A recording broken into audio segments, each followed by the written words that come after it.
nous avons réfléchi autour de la problématique « Mon parcours scolaire contribue à construire mon identité, mais est-ce que la réciproque est-elle vraie ?» Donc d'abord, on a commencé par affirmer « Oui, mon parcours scolaire, effectivement, forge mon identité. » D'abord, grâce par exemple à autrui, grâce à l'apprentissage, on développe notre... Mais il y a aussi également les expériences qui nous forgent. Mais on a trouvé que mes résultats scolaires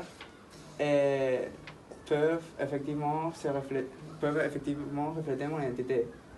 Nous, on a essayé de trouver une solution pour qu'il n'y ait pas une certaine influence.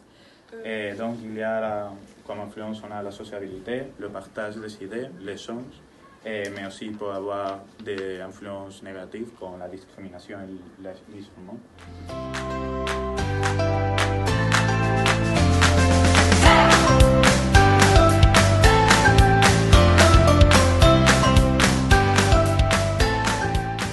Ce matin, on a fait ce qui s'appelle un forum ouvert. Donc en fait, ça consistait à développer la problématique principale en 5 autres problématiques. Et donc, Aïdana, toi, qu'est-ce que tu penses que c'est la culture d'établissement? Moi, je pense que la culture d'établissement est formée surtout par les profs et le personnel de l'école, ce qui concerne aussi l'APA, le CVL, le directeur et tous les projets qui font dans l'école. L'appareil technique, en gros. Oui. Et tu ne penses pas que les élèves qui finalement font vivre le lycée ont aussi un rôle prépondérant dans la culture d'établissement? Bien sûr, parce qu'en plus dans le système français, comme une école laïque, on trouve beaucoup de points de vue différents dans la religion, politique, dans vraiment l'ambiance et plus il y a une diversité. Et donc je pense que si on est une très grande partie et que ça fait que le lycée veut changer des projets avec des lycéens et des élèves. Oui. Aussi évidemment la langue, les matières, en fait les spécialités de l'école se construisent aussi, on passe à ce qu'on fait, à ce qu'on étudie. Tout forme partie de la culture d'établissement parce qu'au final c'est ça qui nous instruit et qui nous transmet les connaissances qu'on a plus tard.